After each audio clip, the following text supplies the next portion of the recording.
When Abdu'l-Baha arrived in 1912, New York was fast becoming a symbol of the modern world.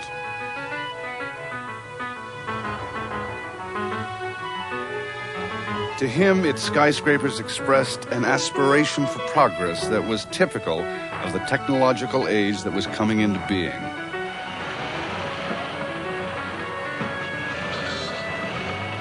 Truly, it is a wonderful city, he said. New York has made such progress in material civilization. I hope that it may also advance spiritually in the kingdom and covenant of God. I have come for this. The city that welcomed Abdu'l-Baha was on the crest of a wave of optimism about the future.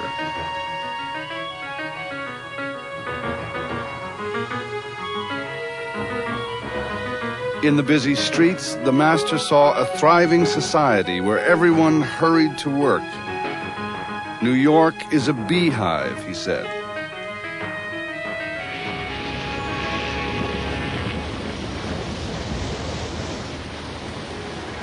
At that time, 1,000 immigrants a day were streaming through the government reception center on Ellis Island.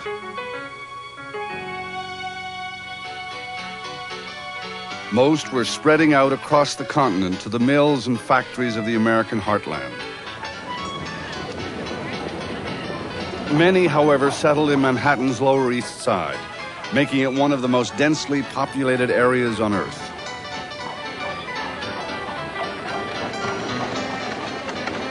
To the companions of Abdu'l-Baha, it must have seemed as if representatives of all humanity were being drawn together in New York to hear his message.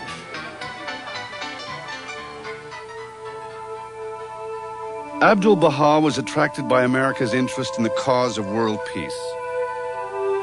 He had come to New York to speak at the Lake Mohonk Conference on International Arbitration. He believed that the most momentous question of the day was international peace, that a power was needed to prevent war and to proclaim the oneness of humanity.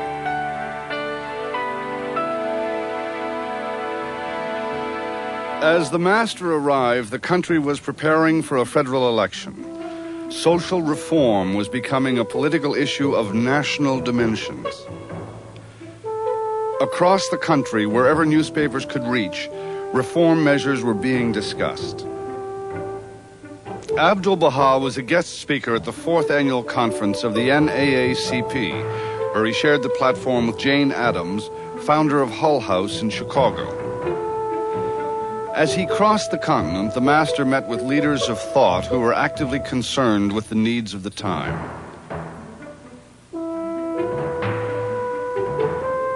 Generally, confidence ran high that remedies for the ills of humankind could be found by advancing science and technology.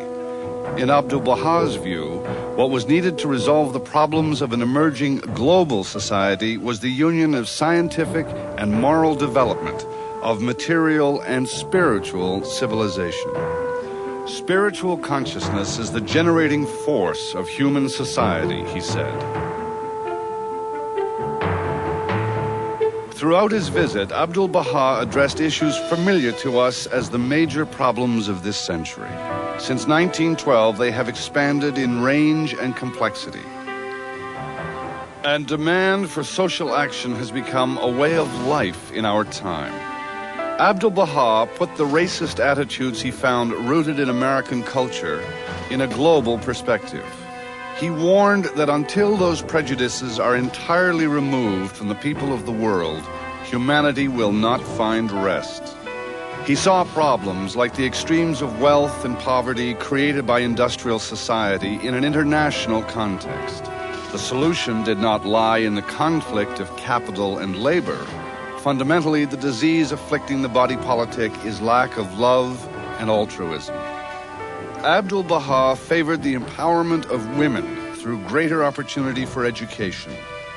Social and political progress will not be possible, he said, until man and woman recognize and realize equality.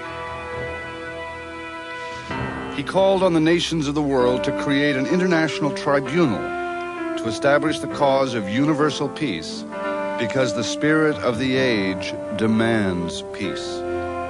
No power on earth can stand before it, he asserted. In 1912, Abdu'l-Baha had no illusions, however, about the impending crises facing humanity. He warned, "The earth is loaded with explosives and deadly instruments. Before long, these weapons of hell shall wreck the edifice of mankind." All the bloodshed of the past has been induced through religious or racial prejudice, or political or patriotic bias. After World War I, he wrote, "Movements newly born and worldwide in their range will exert their utmost for the advancement of their designs." Many in 1912 saw that war on the continent was inevitable. Few, however, realized the vital importance of Abdu'l-Baha's message.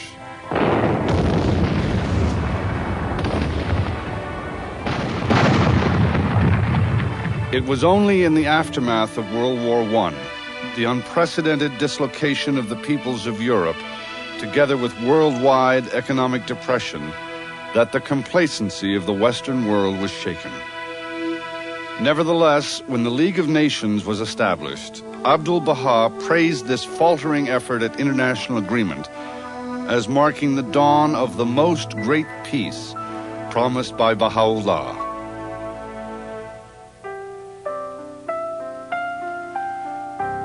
Commemorating his proclamation of the Covenant of Baha'u'llah in 1912, Abdu'l-Baha called New York the City of the Covenant. To the little band of his followers in America, he explained the truth of his mission. Through the Covenant of Baha'u'llah, a way has been opened for a new relationship between God and humankind in this age. The divine teachings must be sought, he said, for they are the remedies for the ills of mankind. The power of the covenant is the axis of the oneness of the world of humanity. Abdu'l-Baha brought the community together in a feast of unity. He called on the Baha'is to promote the cause of unity among the nations of the world. "I desire to make manifest among the friends in America a new light, that they may become a new people, that a new foundation may be laid and complete harmony be realized. For the foundation of Baha'u'llah is love." Since Abdu'l-Baha's visit, a dual process that will ultimately bring about human accord has steadily gained momentum. After a Second World War, the nations have taken another step in the political realm toward unifying the planet. On the New York skyline, the United Nations building has joined the Statue of Liberty as an international symbol of mankind's aspiration toward a new world based on peace and justice. At the same time, through the guidance of the Baha'i teachings, the Baha'is have brought into existence a global community, representative of the diversity of humankind and established in the most remote reaches of the earth. Its affairs are directed by an internationally elected body as conceived in the writings of Baha'u'llah and called the Universal House of Justice.